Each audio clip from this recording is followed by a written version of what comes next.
Hi, my name is Jude Gussie. Welcome to Gussie Sports. Today we're going to be looking at kind of the top performers from this week, and then we're going to dive into a guy who's really surprising me, but somebody that I think the Dynasty community should be really excited for, and somebody who could be a long-term starter potentially for the next 10 years if things go right.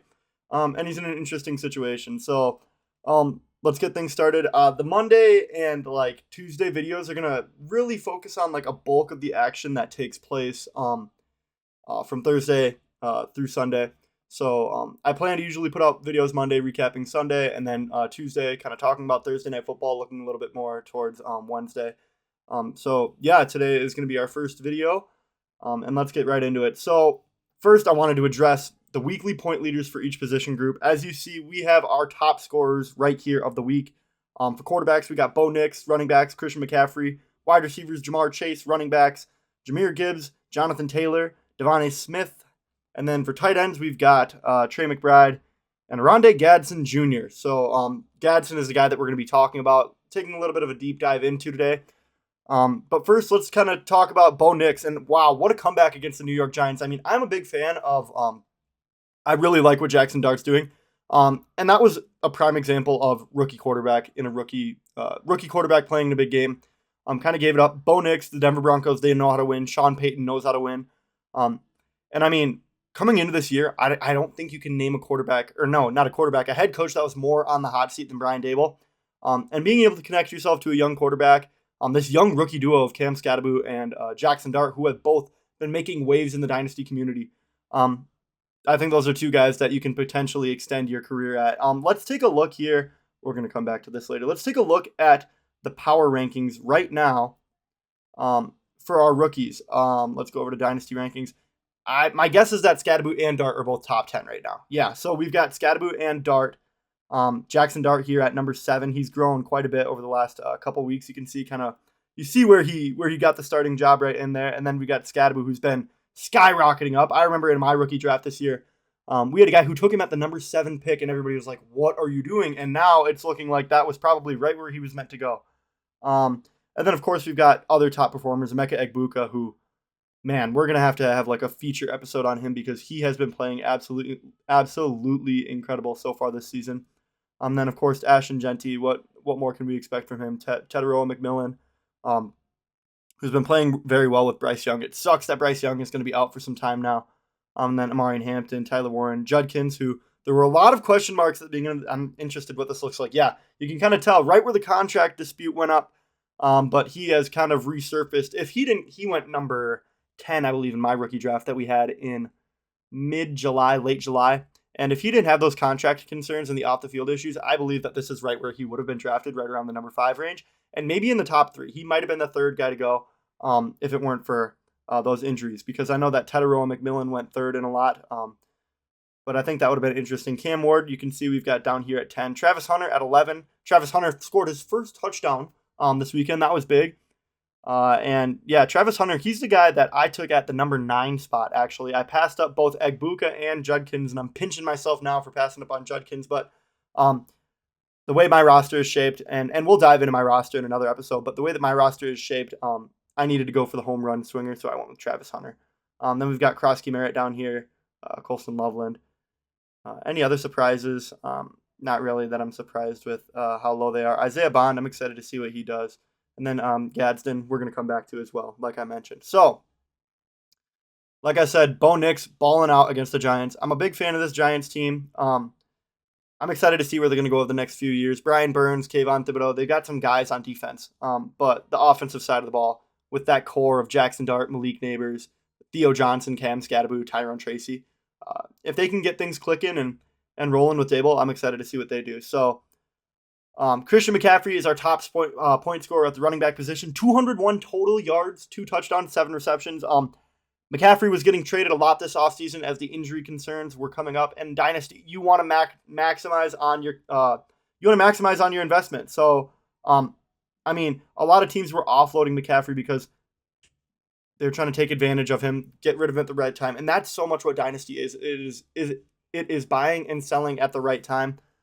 So if we look at our rankings right here, we've got Saquon Barkley and Christian McCaffrey kind of hand in hand here at the 10-11 spot. Two aging running backs that are elite talents, but you just never know when they're going to go. I mean, with guys like Todd Gurley, Dalvin Cook, they've gone from being top 5 running backs in the NFL to just falling off of a cliff. So I think he would group Alvin Kamara in with this group, but of course he's probably going to be a little bit lower down on the rankings at 35. And then we've got Derrick Henry here at 19, who is still putting up big numbers. And that's kind of finding the balance in Dynasty is, are you going to go for the win this year, or are you trying to go for the win next year?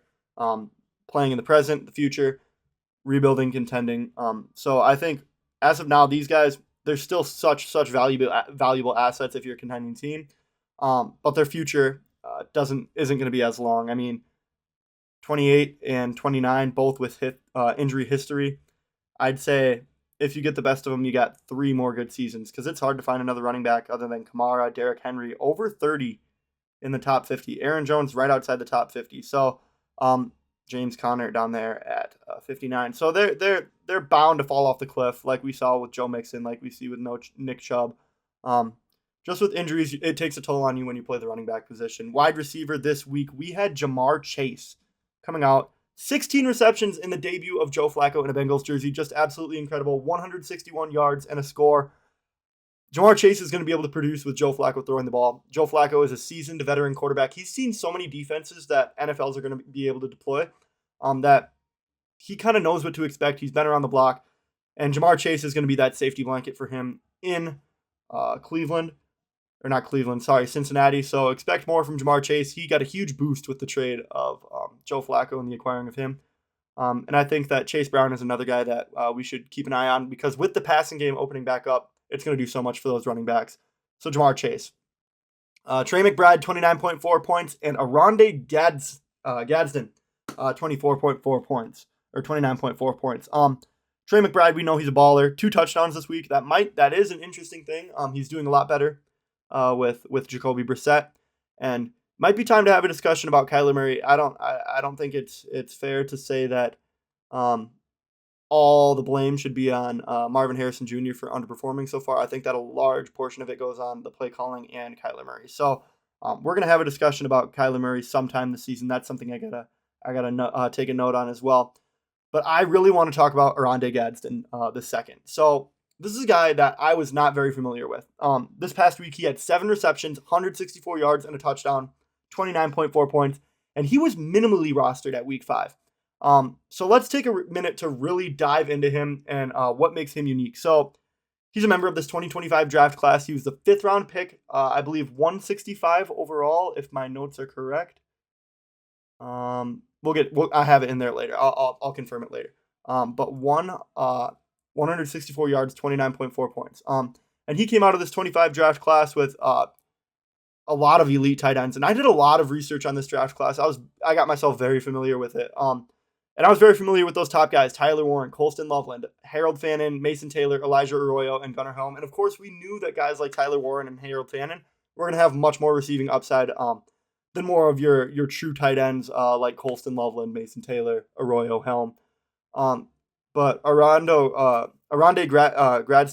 Gadsden, that's a name that I got to get used to. He was a guy that I was relatively unfamiliar with. He grew up in Florida, and he was at a very early age exposed to the NFL life. His dad played in the league, Oronde Gadsden Gadsden Sr.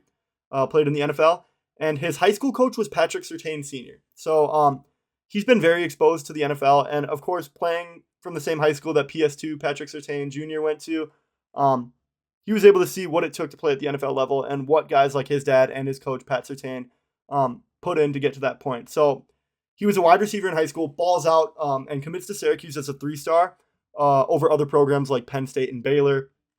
Goes to Syracuse as a hybrid build. They were like, we want to play you as wide receiver, but we also want to use you as a big body tight end. And he moved closer to the O-line and spent more time playing as a tight end, his play got better. He put up great numbers during his sophomore season, earning all ACC first team. And then in a big showing of character, and this is one thing that I think really meant a lot to Harbaugh in the draft process, he turned down a big NIL offer to go play at a different program and decided to stay at Syracuse and continue to make a name for himself. So I found that very impressive when I was reading through information about Oronde Gadsden. So he did that after his redshirt sophomore season. Then redshirt junior season, this past season, 2024, 73 receptions, 934 yards, and 7 touchdowns. That's a record, Syracuse receptions program record. Really, really, really exciting to see. But I think that ACC competition isn't as high as the competition you're going to get in the SEC, Big 12. And I think that playing at a school like Syracuse, where he was kind of going to be forced to targets, might have had something to do with why he fell on the board. And at pick 22, I believe, pick 20 actually, I believe the Chargers had in this draft.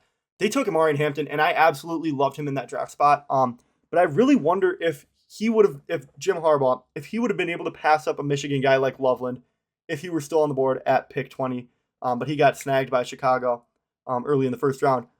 And I think that's a great fit for the Ben Johnson scheme. But, I mean, if he was there, I think it would have been really hard for Harbaugh to say no on taking a guy like Loveland. But, hey, he got his guy Gadsden in the 5th round, and he also got his guy Hampton. And, yeah, 5th round, 165 overall. And that's looking like a big steal for Harbaugh on the Chargers in his early opportunity. So, let's take a look at his performances through the season so far. Healthy scratch in weeks 1 through 2 against Kansas City and Vegas. So he made his debut week 3. Will Dissly goes down in week 2, and he makes his debut in week 3, playing against Denver at a 26% snap share, gets 7 targets for 5 receptions and 46 yards. That's 9.6 fantasy points. And then we jump over to week 4 and 5, and it gets really interesting. He plays a higher snap share, but gets less looks. He played over 50% in both of those games. And then we jump to weeks 6 and 7, and just monster performances. Over the past 2 weeks, 17 targets, 14 receptions, and 232 yards, in addition with a touchdown, playing over 75% snap share in each week. Will this production sustain is the number one question on the mind of everybody. Will this production sustain? And I mean, it is still early, but I think that he's already got a nice role.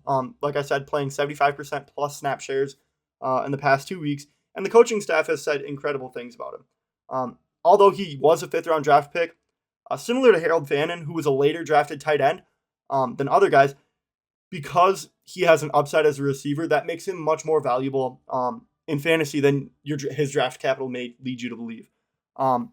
So when you take all the information we have and you kind of gather it, here's my assessment on Oronde Gadsden.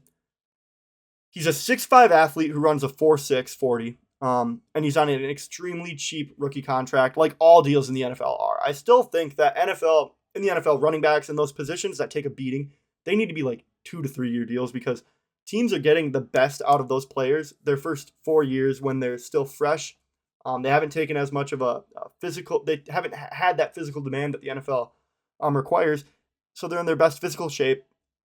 Teams use them up, don't re-sign them, and by the time that they are ready for that second contract, many of them are already out of the league or going to teams that are going to underpay them because they know that they have injury concerns. So I think that the NFL needs to change that up. But that's besides the point. Back over to Gadsden.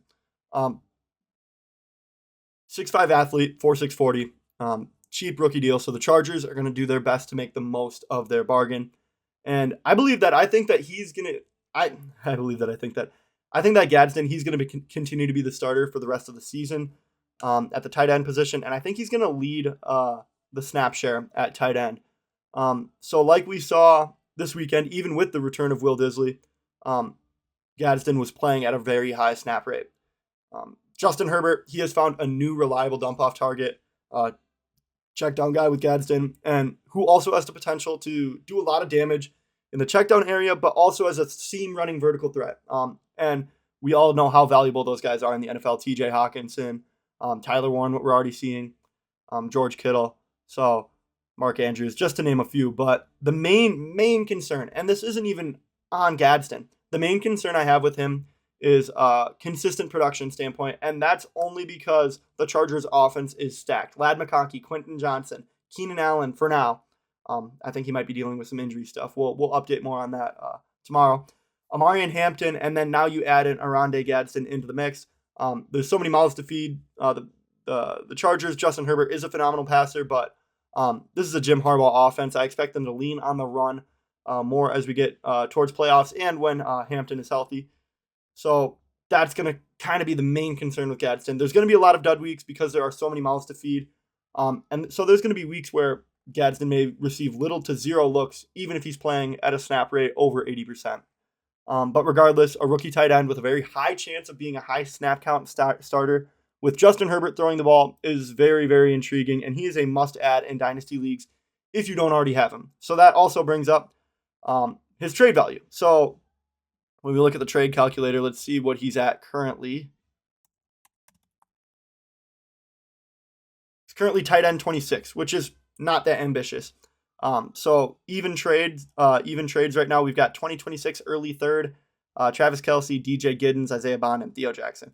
I'd be fine parting with any of these to get a guy like Gadsden. And of course, the market may be overhyping him right now, but I'd rather get in early than have to pay higher late. So I think even if you're a contending playoff team and you can trade a late second for Gadsden, I think that could be a bargain in the future because right now, the pace that it's going, his value could shoot to the moon, and you could be upset at yourself for not taking that deal later. So that's kind of all I've got for today. Just really wanted to touch on Gadsden because he was the main player that caught a lot of people's eyes, and he's been creating a lot of buzz in the community. So they got the Vikings Thursday night. Carson Wentz is going to be starting once again. So we'll follow that game. We'll see how things go, and we'll keep you guys updated.